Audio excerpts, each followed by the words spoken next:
Hello, and welcome to today's AIPH Green City Briefing, From Allotments to Apartments, Urban Agriculture Successes. I'm Jennifer Dunn, and I'm part of the Green City Initiative team here at AIPH. Green cities bring nature and plants into urban environments to transform spaces and lives for the better. Today, we are exploring how urban agriculture initiatives in the city can improve our lives and reduce our impact on the environment. Shortly, we will be speaking with one of the finalists and the eventual winner of the Living Green for Urban Agriculture and Food Systems category of the World Green City Awards 2024.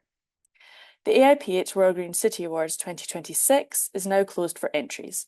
But if you would like to learn more about great green city projects, head to our Green City case studies at aiph.org. Before we delve into today's discussion, allow me to give you a brief overview of how today's webinar is going to work. First, I will introduce our MC, and she will then be followed by our first speaker, after which we will have our second speaker, and then we'll have time to have a discussion. This is when it's your opportunity to ask questions and contribute to the discussion. So as the presentations progress, please ask your questions via the question and answer function at the bottom of your screen. I would like to take the opportunity to thank the Worshipful Company of Gardeners for the continued support of the AIPH Green City Briefings programme. And finally, as many of you already know, we capture the latest Green City news, projects, research and initiatives from around the world in our monthly AIPH Green City Global Update, which you can sign up for via the link in the chat now. Now, without further delay, please allow me to introduce Jess Haliday, our MC for today. Jess is the Chief Executive of the RUAF CIC and the Coordinator of the RUAF Global Partnership. She also leads the RUAF's involvement in the CGIAR Resilient Cities Initiative, the RUAF FAO City Region Food Systems Initiative, and the Urban Futures Programme. As well as this, she co-edits the Urban Agriculture magazine. But despite all of these responsibilities, she has found time to be our MC for today. So without further ado, over to you, Jess. Thank you so much, Jen. And indeed, thank you very much for the honour of being today's MC.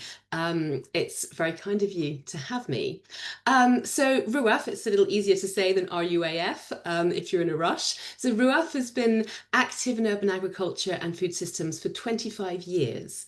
We were founded in the Netherlands in the year 2000, at a time when there was very little policy, media or public attention or promotion of growing food in cities. So food was widely seen as a rural concern, and people in cities were fed by outside sources.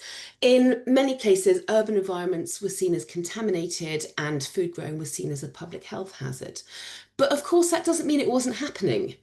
Urban agriculture has existed as long as there have been cities. People have used spaces to which they've had access, either formally or informally, to grow plants to feed their families and supplement their diets. So the founders of RUAF identified that the tide was starting to turn around the turn of the century. And over the last 25 years, we've seen a mushrooming or a flourishing of interest and support in many parts of the world. So why has this happened? Well, I think there are a number of reasons, and they differ from place to place. In parts of Latin America, economic crisis in the early 2000s plunged people into food poverty almost overnight, and local government programs were set up to allow families and communities to grow their own food as a means of survival, and these programs were really successful and they've grown from strength to strength. In parts of Africa, such as Kenya is a really good example, advocates of urban agriculture spent decades building contacts and lobbying local and central government for supportive policies so the urban poor could grow food safely without fear of enforcement officials destroying their crops. Elsewhere, the climate benefits of green cities have been acknowledged. In the 2010s, RUAF worked on projects to reduce urban heat islands in Nepal, for example, with UN Habitat. In Europe, food growing has become a popular community activity in a lot of places, and the growth of the sustainability movement, movements like transition towns, have really helped. And it's no longer considered as a preserve of the older generation, something just your grandparents do, but something for everyone, including families. And in some places, it can also be a route to work for the long-term unemployed, or a really helpful physical or mental health support. So, as Jen mentioned, RUAF has tracked this over the years, notably in our Urban Agriculture magazine, which is published once or twice a year, always in partnership with another organisation and on a specific theme. We just published our 42nd issue this month on the theme of urban agriculture as heritage, learning from the past for a sustainable future. So please do check that out on our website. So while the reasons for the revival of urban agriculture are varied, so too are the different types of urban agriculture, ranging from backyard growing to green roofs, to sack gardening, to allotments, to community farms, to commercial farms, and many different kinds of production systems, extensive, intensive, hydroponic, various different sorts, organic, agroecological, different kinds of water use, and so on. It's worth checking out the Urban and Peri-Urban Agriculture sourcebook that we produced with FVO and Ricolto a couple of years ago for a more detailed typology. Lastly, the level and the kind of policy support varies wildly. In some countries, notably Brazil, also Kenya, there are national policy frameworks that give local government an explicit mandate to support urban agriculture. Elsewhere, local governments are taking initiative themselves with policies like land banks to identify unused public or private land for growing food, tax incentives for landowners who make their land available or those who are growing on their roofs, zoning within the planning system, training programs, provision of equipment and inputs, public procurement from small farmers in and around cities, school food gardens to supplement school feeding programs, education, awareness raising, even in some places, green prescriptions by health services for physical and mental health support. So we have this real patchwork of drivers, of types, and of policy supports around the globe. And we believe that with the climate crisis, urban agriculture is going to continue to grow in importance and popularity, not just as a means for feeding growing urban populations, but to help us mitigate the climate crisis and build resilience against its worst impacts on cities, particularly on vulnerable people. And this is where the power of plants really comes into play. So to really enable this, we believe that there are two things that are really vital. Firstly, it's so important to document and to build data on the multifunctional benefits of urban agriculture. And this data needs to be made available so it can be used to help make the case for support from governments, from landowners and other stakeholders. Secondly, for cities really need to be sharing their experiences, what they've done, how, and what challenges they've overcome, so that people and places can learn from each other, they can adopt helpful practices, they can adapt practices across the world. And that's why I'm really excited to hear today's two speakers who are going to be addressing actually both of these 2 points. So without further ado, I'm very happy to introduce Jill Edmondson. So Jill is Professor of Ecosystem Sustainability in the School of Biosciences, Plants, Photosynthesis and Soils Cluster at the University of Sheffield here in the UK. Her research focuses on the sustainability of urban and agricultural ecosystems, exploring the interactions between soils, plants and ecosystem services they provide to a growing global population. Her work explores the hidden potential of urban horticulture to support food production and wider benefits to society. And she's embedded this knowledge exchange and co-design into her research to ensure the outcomes deliver real-world impact. So without further ado, welcome Jill, the floor is yours. Please go ahead and share your screen. Thank you very much. So I'm just going to share my screen now. And hopefully you can all see the screen. So we'll confirm that that's Yeah, there. Okay, great. So thanks for that lovely introduction, Jess.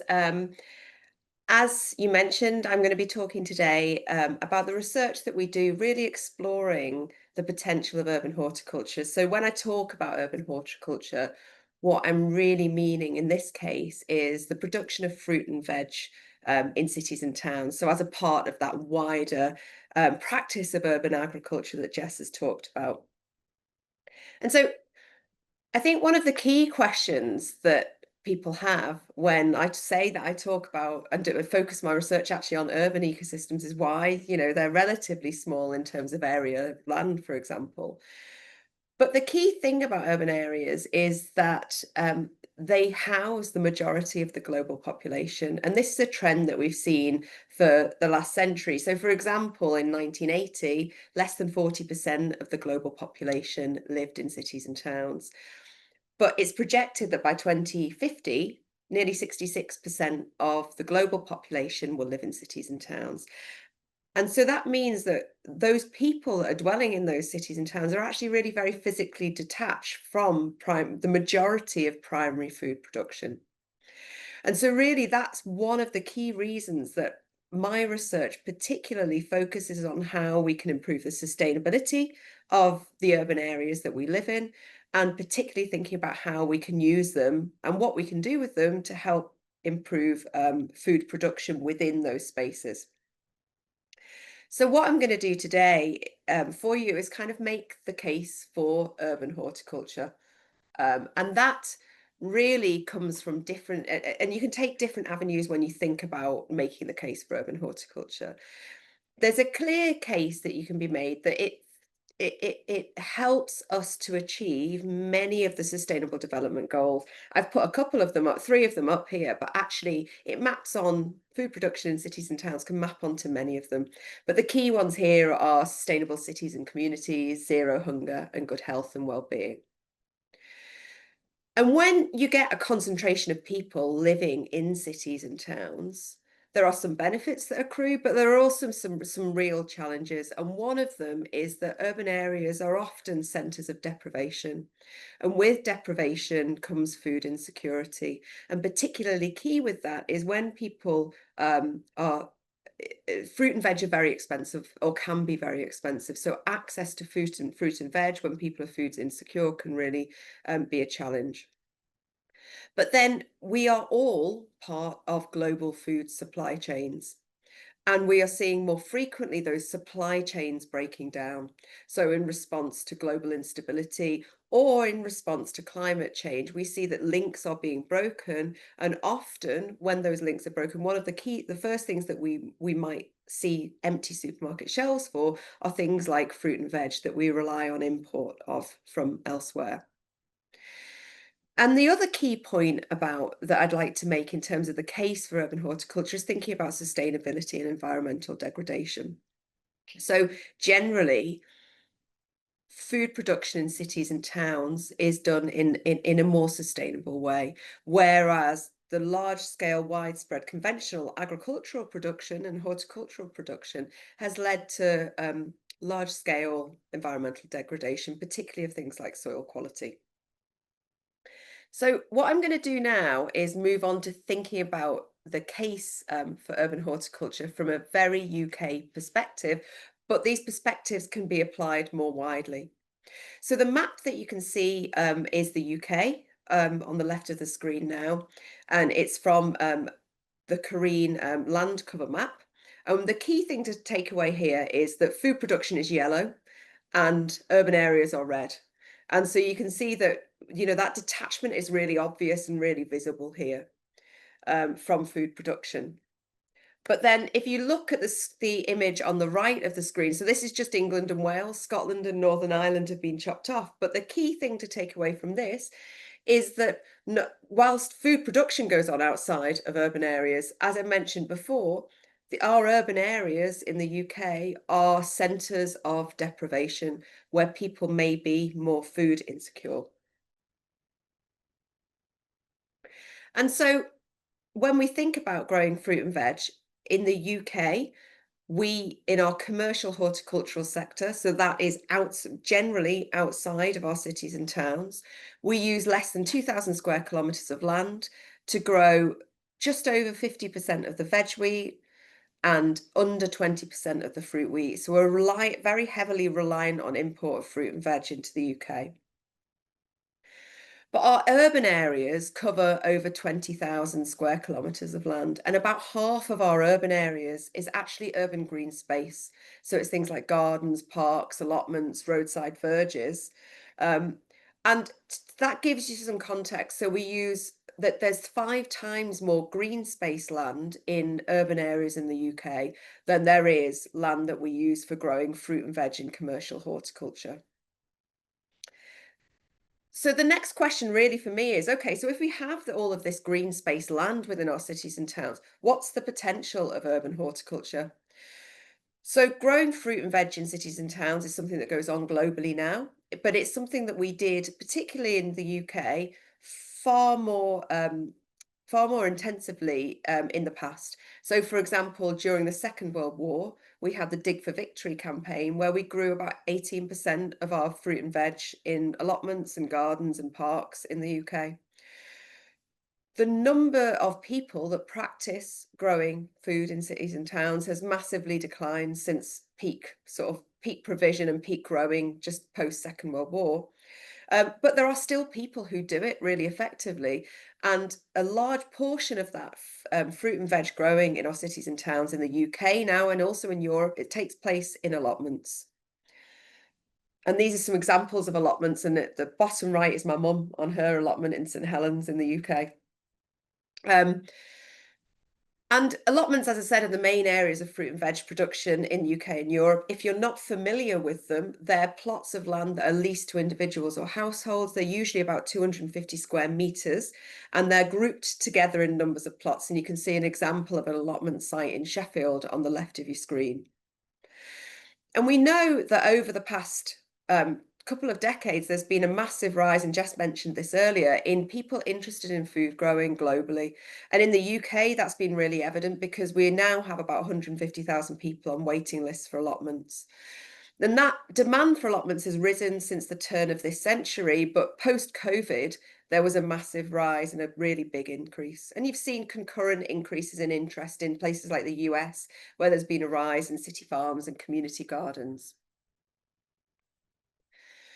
But we're actually also at an all-time low in the provision of land for growing food in the UK in allotments. So we did some research. This was Miriam Dobson, a former PhD student of mine, who monitored the change in provision of allotment land since the turn of the 20th century, so over 100 years of land use change. And she found that peak provision occurred just post Second World War, but since then we've had a 65% decline in allotment land in the UK. And what was most worrying about that was that there was an 8 times greater loss of allotment land in more deprived areas in cities and towns where people were more food insecure. And you can see this loss of land borne out in the images on the screen. This is Leicester, a city in the UK, and you can see the lowest provision is in 2016, indicated by the green. The allotments are the green patches on the maps. But nonetheless, we still have allotment land across the UK. And the first question I kind of wanted to ask is, well, we have all this land. How much food are people actually growing? And is there potential to eat that? And that's what I'm going to talk about today in terms of our research. So we estimate there's about 135 square kilometres of allotment land in the UK.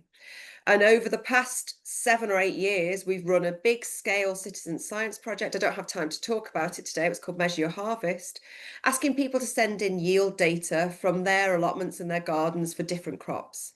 And we combine this with mapping nationally what areas of land people use for specific crops to estimate as accurately as we could how much food was being grown in allotments in the UK.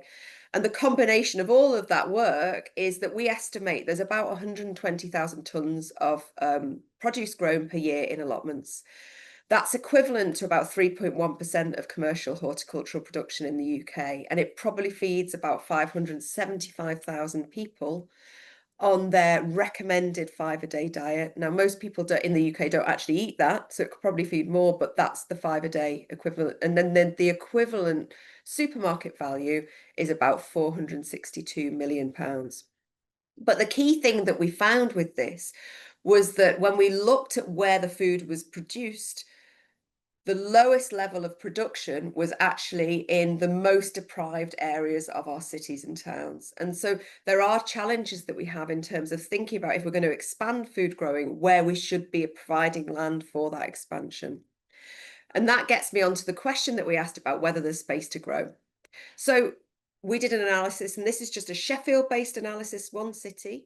The image on the left is Sheffield. About a third of Sheffield is actually Peak District National Park. So we excluded this from our analysis. But within the rest of the city, we actually looked at the amount of land that's currently being used as allotments, and then whether there was potential to expand into other green spaces. And what we found was that 1.3% of the city is now, at the moment, is allotment land. 38% of Sheffield is garden, and gardens are really interesting, aren't they? Because if we're lucky enough to have a garden, we can manage it in whatever way we want. And so one of the questions we have is about, how do we motivate more people to grow food in their gardens? But in the wider green space resource, we looked for patches of green space that could be suitable for food growing. So, for example, weren't urban woodlands or nature reserves. And we found that 11% of the green space in the city was probably suitable for allotment scale larger growing, and about 4% of the green space was suitable for community gardens. And when we looked at the land footprint of the gardens and the land potentially suitable for growing food, we found that it equated within the city to about 100 square metres of land per person. Now, to put that into context, in the UK, there's about 23 square metres of land used for growing food commercially per person in the UK. So more than 4 times is available in Sheffield, although obviously that's not distributed equally across the city. But when we scaled it to looking at the amount that could and is being grown, we found that at the moment, allotments probably feed about 3% of the population.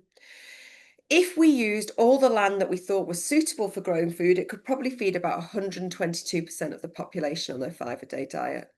Now, that's clearly a really hypothetical scenario, and we should never convert all of our green space that is suitable to food growing. But how about if we use 10% of that green space, including gardens?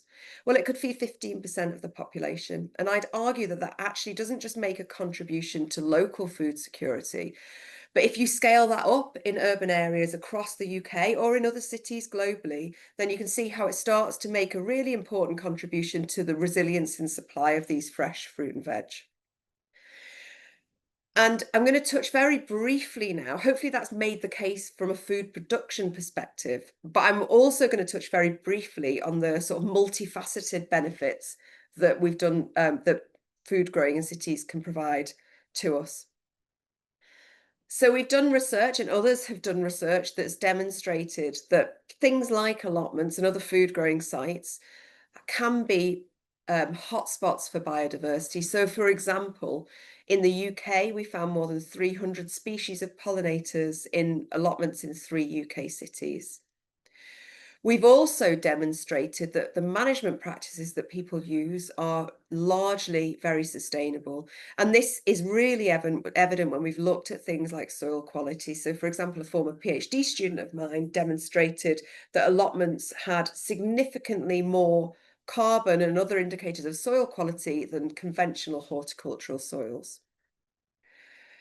But there's also the direct benefits to people. So in a year-long diary project, a former PhD student of mine, Zilla, looked at how much fruit and veg people ate when they grew food in allotments. And she found that allotment holders ate 70% more fruit and veg than the UK population. And what's really important about that is that consumption of fruit and veg is really important to overall health and positive health outcomes. She also reported that they wasted 95% less fruit and veg. So coming back to that sustainability angle, they were less wasteful as well than the average in the UK. And the final point that's been really well made and articulated by lots of different research globally is that we also found that growing in allotments was really beneficial to people's health and well-being, and the social capital they got out of their growing spaces. So here are some lovely comments that we got from another piece of diary research on how people interacted with our allotments. And so I'm going to end there and just going to conclude by saying, hopefully what you've taken away from this is that there's really clear potential for food growing in cities and towns to be an important contributor to both local and national food security. But we shouldn't value it for just food production. We have to think about those wider co-benefits. But when we do it, when we think about expanding food production, we need to make sure we do it in an equitable way, thinking about different communities across urban areas. And the final thing that I think we really need to focus on is supporting people living in cities and towns to reconnect with the urban with food growing and the skills to grow. And I'm going to stop there. Thank you very much for your time. Jill, thank you so much. Thank you so much for sharing that presentation, Jill. That was really fascinating. And I loved that you connect the urban horticulture, urban agriculture, which is always something quite a sort of neighborhood, local level activity with the SDGs. And also that you really dispelled, I suppose, this myth that there's no space for growing food in cities, particularly, well, in our case, in the UK. But actually, when you really do study the maps, there is a lot more parcels available than you would immediately think might be. So thank you, Jill. So as I said earlier, sharing experiences, what's going on in different cities, how it's been done, and challenges is critical to ongoing support for urban agriculture. Brazil is one of the countries with the most advanced supportive policy frameworks, and Curitiba has emerged as a leading city in the country with its urban agriculture programme, which, as has been mentioned, won the AIPH World Green City Awards for Living Green for Urban Agriculture and Food Systems in 2024. So I'm really excited to hear from our next speaker, because Gabriel and I last spoke in 2023, and I know he's been super busy since then, and a lot has happened on the ground. So it's my pleasure to introduce Gabriel Olle Dalmazo, who is an agronomist and employee of the Municipal Secretariat for Food Security and Nutrition for Curitiba in Brazil. Gabriel has both technical and practical expertise in Curitiba's urban agriculture programme. Gabriel, the floor is yours. Thank you so much for joining us today. Thank you, Jess. Thanks again for the invitation, and congratulate Jill for her speech. Really interesting, and we are doing a lot of things that are very similar to you here in Curitiba, mapping all these areas. We have very nice numbers about the potential of the expansion of urban agriculture. It could change some expertise in another moment. Just share my screen.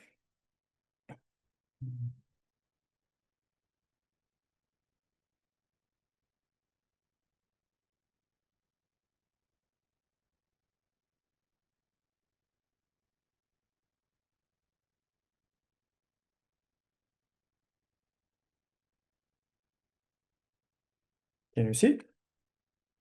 Yes, we see it. Thank you. Well, so the urban agriculture program in Curitiba, we have a lot of pillars that we used to speak. And I like to mention that the picture here is the same as the cover of the presentation of the AIPH. We are really proud of that our picture is now on the world. Everybody's sharing this picture, UN and AIPH, RUAF, everything. So we are really proud of our most famous picture.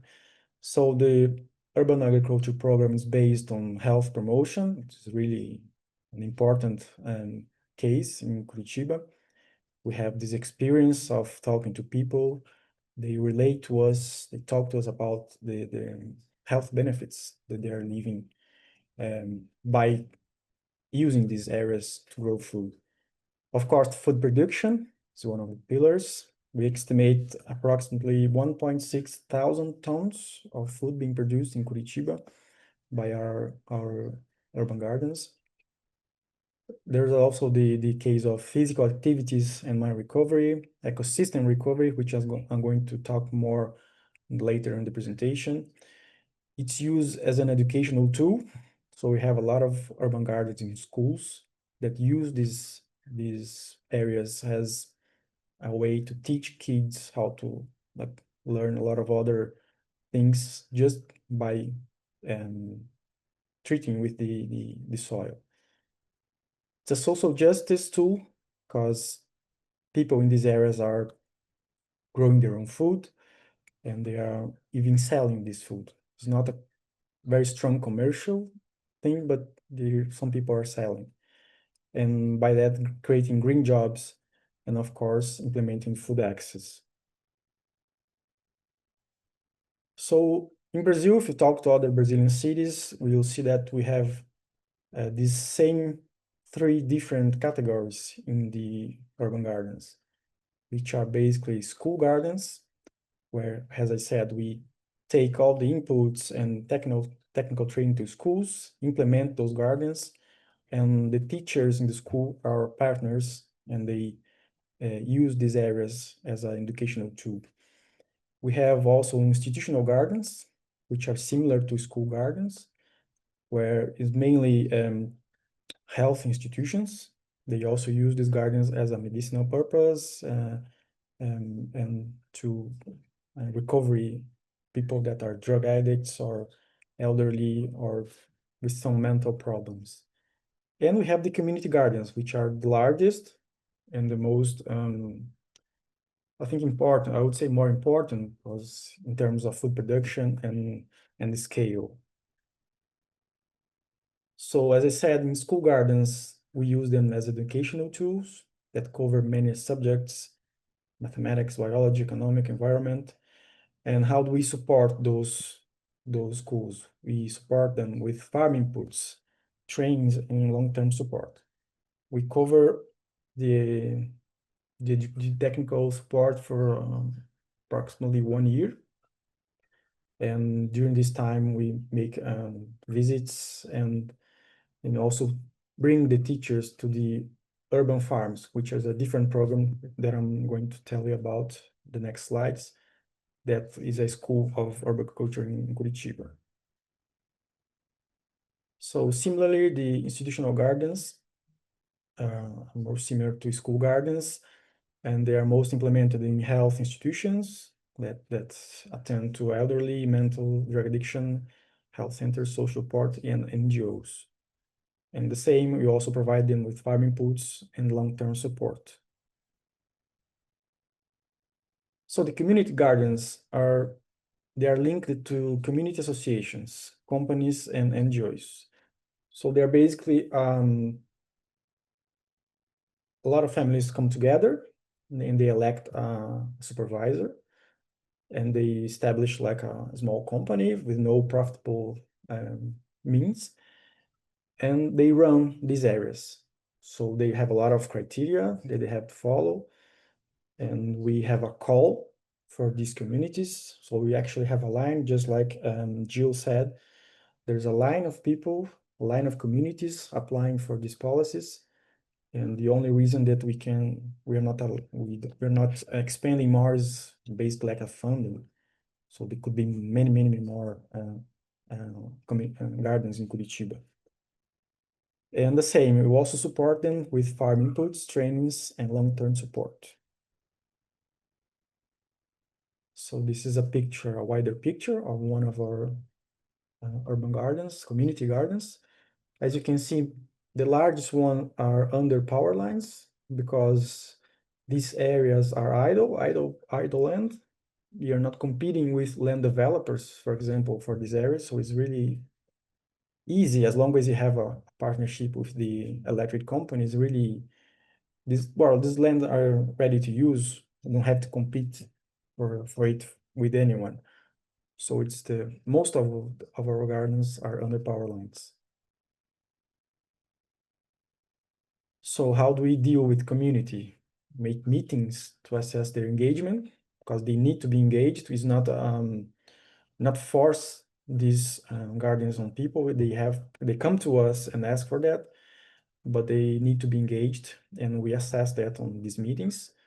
So as long as they are engaged, we provide them with the farm inputs and technical assistance. If they're not, we're not going onward because, well, it's a waste of time and money, and we don't have all that money and time to expand. And also educate them about the rules of operation of the community gardens.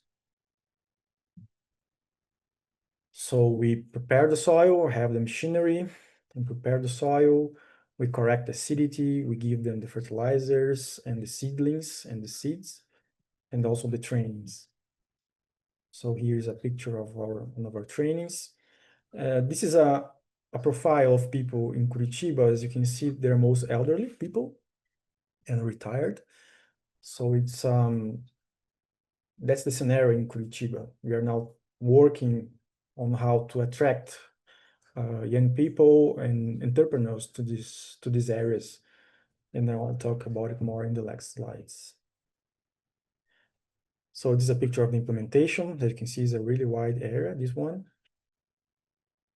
Here's pictures of us supplying them with farm inputs and training. So the regular meetings, as I said, we go on site and talk to them and instruct them regularly in order that they continue to operate on our standards. Here are some pictures of before and after. So mostly are degraded areas. So as I said, these areas under the power lines, for example, cannot be used for building or growing trees or etc. So they usually are used as a garbage dump or encroachments. So actually the urban agriculture solves a lot of problems in the city. And many people, many politicians, many companies come to us to understand how they could use this policy to solve so many problems. Because, for example, this area is responsibility is of the power company, and they have to clean it. So if they don't have an urban farm under the power line, they have to clean it regularly. So it's expendable, it's an expense for them. And instead of that, they could have a lot of people growing food under the power lines. It's a win-win situation for everyone. So before and after. So that's the pictures. And we have another program in Curitiba, which are the urban farms. They're different from the urban gardens. So the urban farms, we have a team working there. I'm working on a urban farm. This one you see on the picture.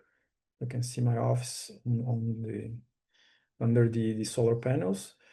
And these areas are basically schools of urban agriculture. So we try to concentrate all the trainings and capacitations in these areas, because the urban agriculture program started to get too big to us, and we didn't have the personnel and the time to visit all. Now, we have now 216 urban gardens. So it's really hard to us to visit all of them all the time. So we built the urban farms as a way to concentrate these trainings on a single space for many people. So the first unit is operating since 2020. And we have a school kitchen, composting area, greenhouses, have all this cultivation area you see in the pictures. We have a classroom and an administration office. So what is the purpose of the urban farms? It's a hub of innovation in the School of Urban Agriculture.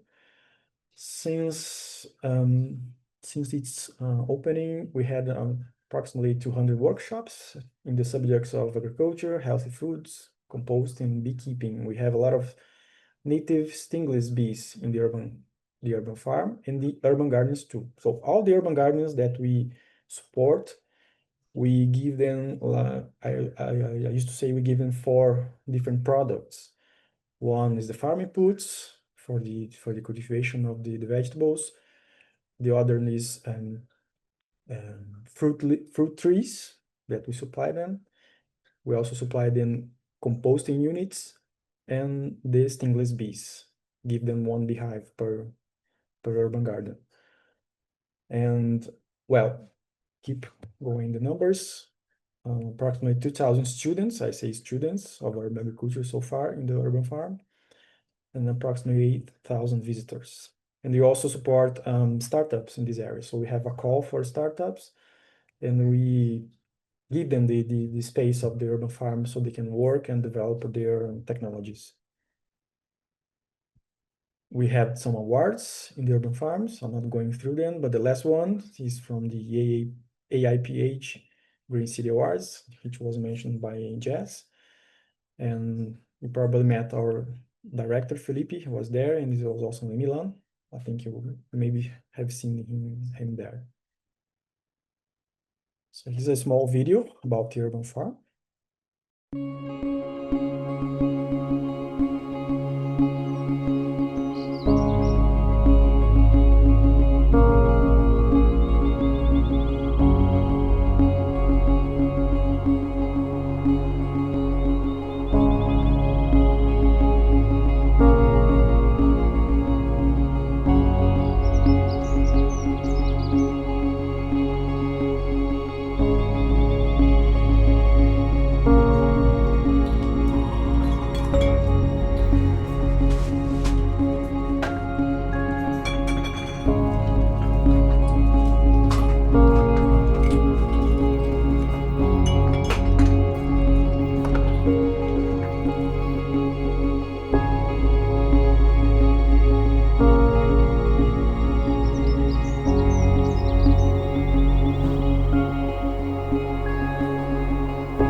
Well, that was the first urban farm, and this is one is the next. It's a really short video. Sorry, I didn't have an updated one, but it's similar. We have the same stations, composting, agroforestry, and just a short video. A ideia está assinando um convênio com a gente aqui também para trazer novas variedades, desenvolver projetos de pesquisa. Manda qualquer coisa, passa meu telefone. Eu acho que eu não tenho teu número, mas vou pegar depois da visita. Então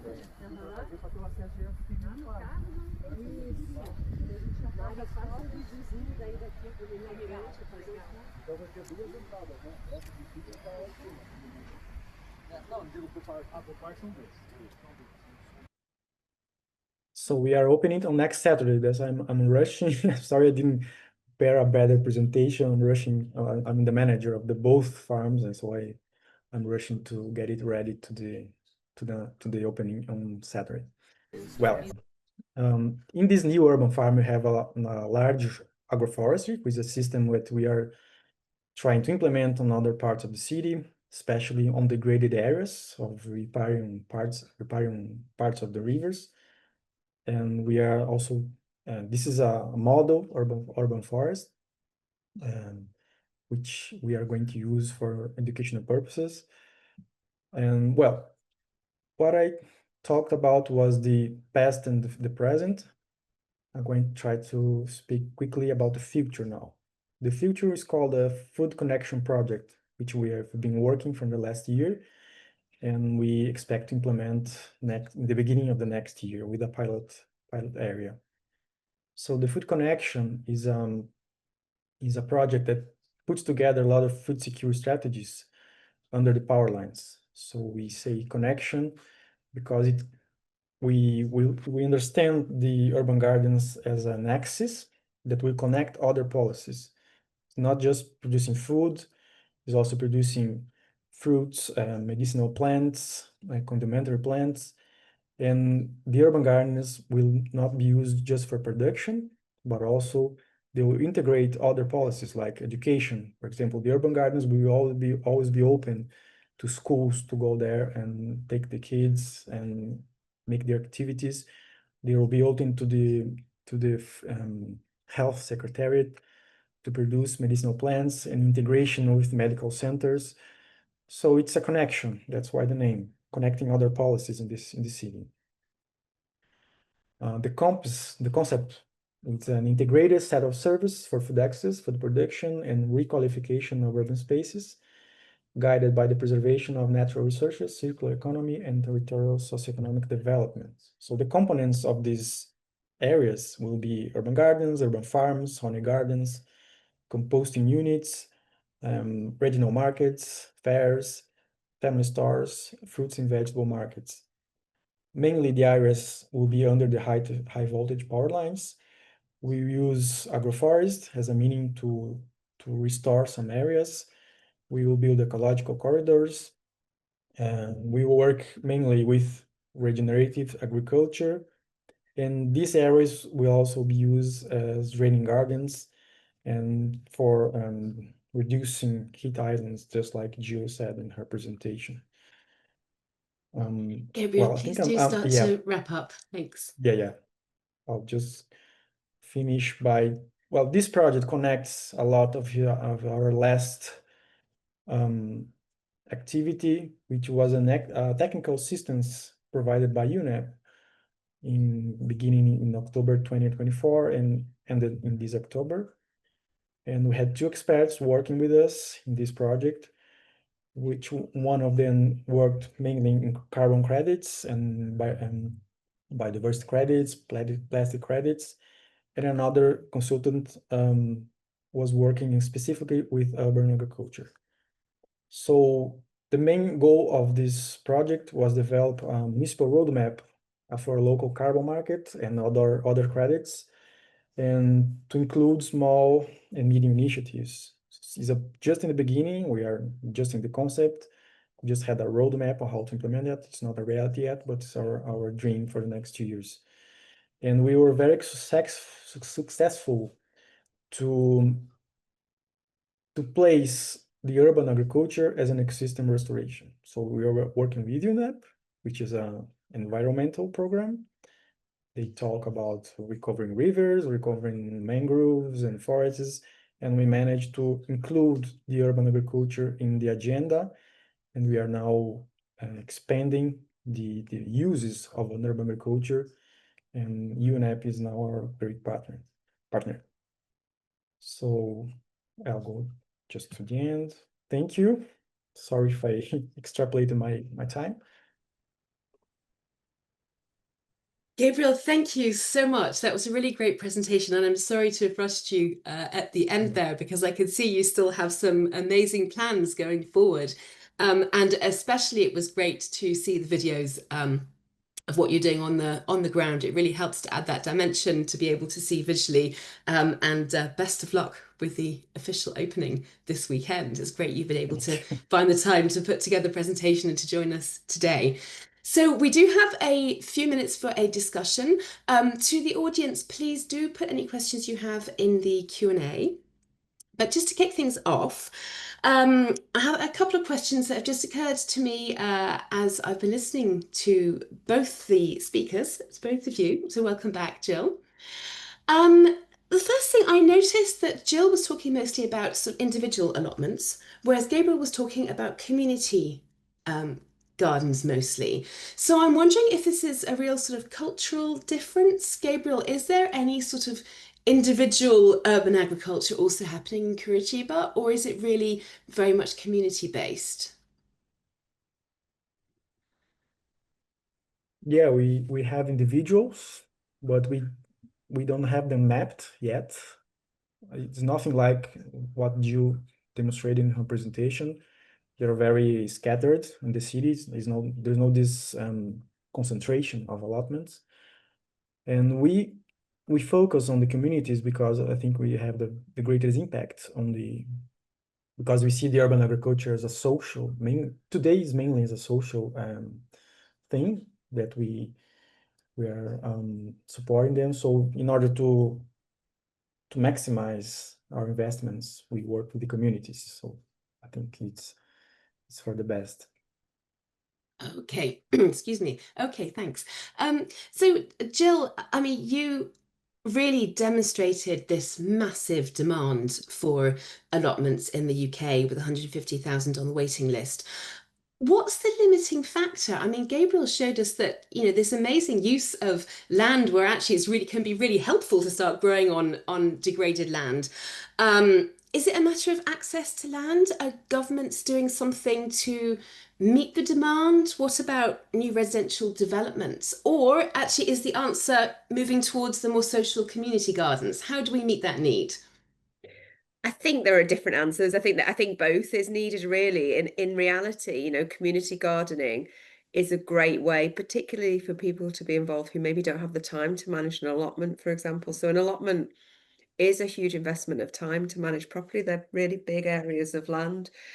And I think we are seeing increases in, you know, people moving, local authorities and national level as well, a push to increase the amount of land available for food growing. And in reality, it's quite challenging to do that.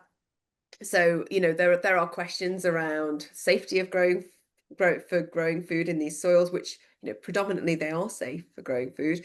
But there are also, you know, just complications to setting up and to managing these sites. So at the moment, I'm working with an organisation called Incredible Edible, for example, across the north of England, looking at how we might leverage a right to grow. So a rights-based approach to access to public land for food growing rather than a permissions-based approach.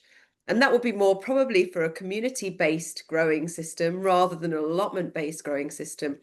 But I think over the next few years, we are going to see some of those changes materializing and more of that land being you know, put into food production, which we'd all hope it would happen, you know, and that, you know, as you said, there really is the demand there. Great, thank you. So coming back to you, Gabriel, you mentioned just now this real social aspect to the community gardens. Can you sort of explain a bit more about the sense of belonging and also perhaps, I mean, how does this link with the local heritage? Are there traditional plants being grown? Do these gardens really sort of help to people to acknowledge their heritage and their sort of sense of place? Yeah, as I said, most of people working there are elderly or like middle-aged people. And when we talk to them, because Curitiba received a lot of people coming from the rural areas in the 70s and 80s. So these people are basically the people who came and their sons and daughters and related people. So yes, most of people that are asking us for community gardens, they had this background. So they want to reconnect but if you take a close look, you will see that they actually want to solve a problem, a land problem in the nearby of their homes. So when they see a vacant space and they see that is being used for like dumping trash or is being used for encroachments, so they see the urban agriculture as a solution, and they all, of course, they also want to work the land and want to produce food, but I think they see mostly as a problem solving for that degraded area. So we see that a lot in Curitiba. But of course, they produce food and it's healthy food. And we think that sometimes the initial idea is that they want to solve that problem, but in the process, they actually get really involved on the food production. And I think they forget the initial goal, which was recovering degraded area, and they actually integrate in the system and start working, actually producing food, and sometimes they're selling some of their products. So yeah, they're basically rural people and related to these rural areas. Okay, thank you. So one last question to both of you. One thing that I think we haven't really touched on is economic benefits of growing food in cities. So I'm wondering whether are there small business opportunities that are coming from urban agriculture and urban horticulture? Do you have any examples? And how might this be helpful, I suppose? I always think of local governments often being quite swayed by economic arguments. Do you think it would be helpful to help create these business opportunities in order to then support the wider food growing movement? Jill, what do you think? So I think that it's an interesting point, and there are examples of urban horticulture being used, to feed into local veg spot schemes, for example, in the UK. I mean, allotments are an interesting case because in the UK you're not actually allowed to sell produce from them, so it's that's prohibited. Whereas a community garden or a community farm might be able to. I think in a UK system, actually, we need to develop more skills amongst the urban population for then actually urban horticulture to be seen as a viable career option that can become a livelihood. So I think at the moment, Gabriel just mentioned that the people that they're working with are rural people that may have not lost the skills for food growing, whereas the majority of the UK population, we've lost the skills. So before I think we start to see this transform to local food production and maybe hyper local urban farms, so these small farms that people can provide into a local food system, I think we need a transition to reconnecting people with food and generating that knowledge base over the next generation or so that we can start to realize its potential. Because at the moment I feel like that there are a few steps to go, although there are clearly exemplar case studies in cities across the UK and globally. Great. Yeah, thank you. I would completely agree in the UK context. What about Gabriel? What about in Curitiba? What's the economic potential? So your question came in contact with one of the challenges that I had a few notes about the challenges, and I didn't have the time to talk about them. So in order to get a really formal market of urban agriculture products, we have some bottlenecks in Curitiba, I think in other cities around Brazil and the world, that need to be mitigated so we can create this environment of commercial agriculture inside the city. So one of them is that we don't have in Curitiba, as a particularity of Curitiba, we don't have a regulated agricultural land in the urban planning. So the urban planning that is being implemented now, that is implemented now, was reformulated in 10 years ago. So at that time they excluded the rural areas from the city. So this urban planning is being reviewed now. Right now we are working on that, and we are trying to reintegrate this a special modality of agriculture, so we can put it back on the planning and allow people. That's the first bottleneck, I think. We don't have an urban planning. Okay. Okay. Great. Thank Formalization you. for that. Yeah. So, Okay. and the second is the lack of a formal status for this agriculture. So we have Okay. what we call our family farmers in Brazil, and we have yeah, how can I say, they have legislation that regulates a family farmer, and the urban farmer does not have the same legislation, so they cannot sell for the public sector, for example. So that's a second bottleneck that we have to address here. Okay, great. So quite challenging then in the Brazilian context. Well, that's all we have time for today. But so much food for thought in both your presentations and in the discussion. So big thanks to both of you for taking the time today to discuss your research and your practice. Thank you. Thank you. Thank you.